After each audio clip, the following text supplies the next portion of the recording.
orders to allow torture to occur. Mm-hmm. Well, but now what about the law? Because I believe that the whole theory of having a rule of law is that it does apply to the president and to the vice president. And if they're felons, they're felons. Because, after all, they're just American citizens like the rest of us. They're not royalty. Right, but I think there are also some questions that blur the line between being political questions and criminal questions, and that's a difficult one. You know, we had the same question with Nixon, you know, when he left and Nixon was finally pardoned, and people faulted Ford for doing the pardoning, but in the end, was it good for the country to move forward?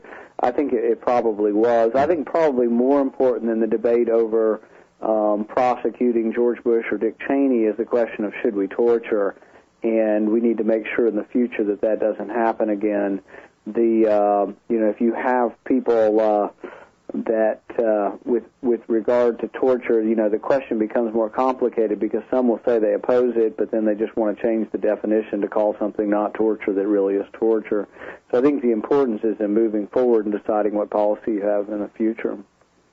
All right. Now, well, I think this is important, and I hope you don't take it too personal, but it seems like something pretty objectionable, not just in public life, mostly in government employment, I guess we could call it, but even in private life.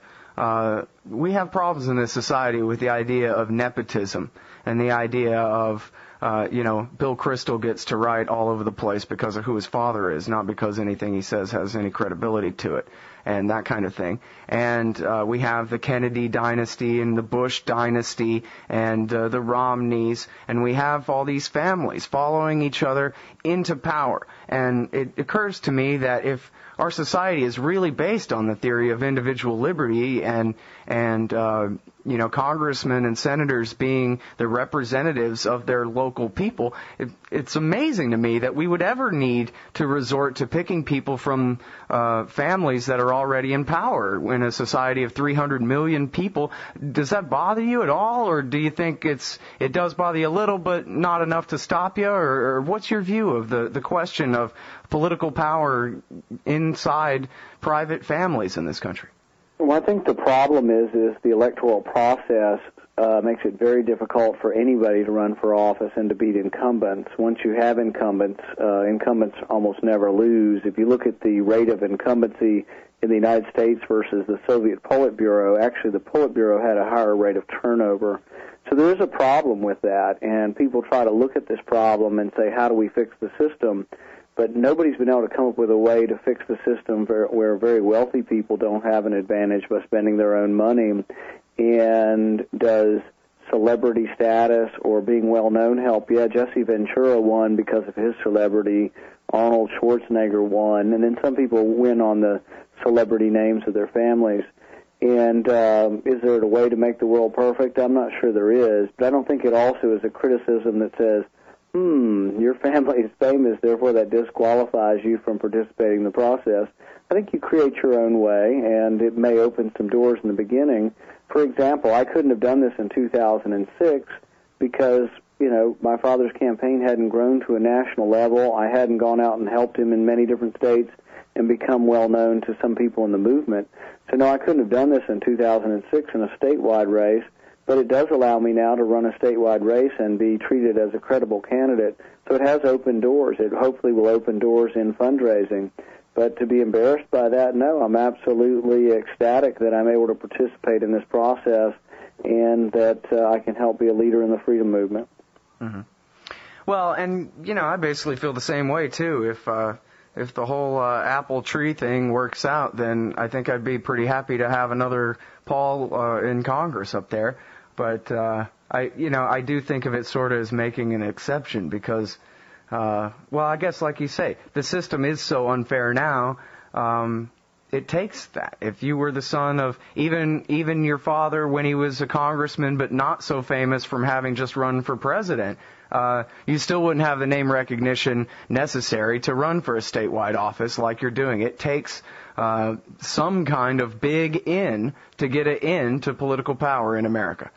Right, and that's for better or worse the way it is, but at the same time we should hopefully glorify the fact that we've gotten a lot of political families that have been pretty crummy. Maybe we can get a political family that'll be a little bit better for individual freedom. Yeah, would be a nice change. Okay, now, last question to wrap up here. The most important question. Barack Obama has said we're getting out of Iraq by 2012. And apparently he has till 2012 before he's broken that promise, and anybody's supposed to complain about the fact that we're still occupying that country.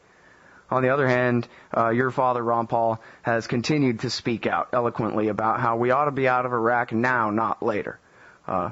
Just like George McGovern actually wrote a piece in the LA Times a few weeks back making the same case. Is that your position, out of Iraq now?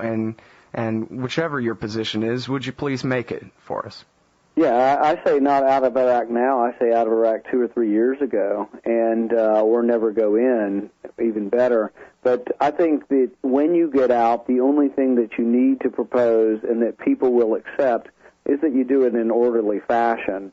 The main thing that, for example, Republicans fear and didn't like about out of Iraq is that they fear the helicopters taking off the embassy and people hanging onto the helicopters like they saw in Saigon. And nobody wants to see that happen. But to tell you the truth, through an orderly process and working with the generals in the military, you probably could orderly be gone from Iraq in a 6-month period from whenever you started. And that time period could have started years ago. You had to turn over more quickly. Even if you disagreed with the war, we should have been forcing them to turn over more quickly back to the Iraq army and Iraq people. So yes, I say out of Iraq as soon as you can get out of there. The only thing I would say is that to make it acceptable to everyone, you have to say that we'll get out in an orderly fashion, but that doesn't mean you have to say we take 4, 6, 8, 10 years. My fear in 2012 is actually that they'll just be out of the cities maybe and still in bases, and that we'll be there permanently in the bases. So I'll kind of believe it when I see it if we actually are gone in 2012. I doubt that we will be. Well, if you win the election in 2010 and you take office in the beginning of 2011, are we going to be able to trust that we can turn on C-SPAN and see you raising hell in the Imperial Senate, filibustering if necessary, and putting an end to this war by yourself if it comes down to it? Well, and I think that's the one thing you can do in the Senate that you can't do in the House, is one senator can hold up things quite a bit. And like I say, had I been there during Afghanistan or Iraq, there would have been a vote on declaration of war. And I think you might have had a different outcome. I think many of the Democrats who now say, well, I voted for force before I voted against force, and I never thought Bush would have used force, but I kind of voted for it anyway. You wouldn't have all that sort of complaints back and forth and sort of wishy-washiness if they were forced to vote on a declaration of war. So you might not have ever had Iraq if you had had to have a formal vote. And I think there's a very good chance you wouldn't have, and I would have stood up and forced that vote. All right, everybody, that's Dr. Rand Paul. He's running for the U.S. Senate in the state of Kentucky. Thanks very much for your time on the show today. Sure. If you want to know more about it or see any of our issues, randpaul2010.com. All right. Thanks a lot. Thank you, Scott.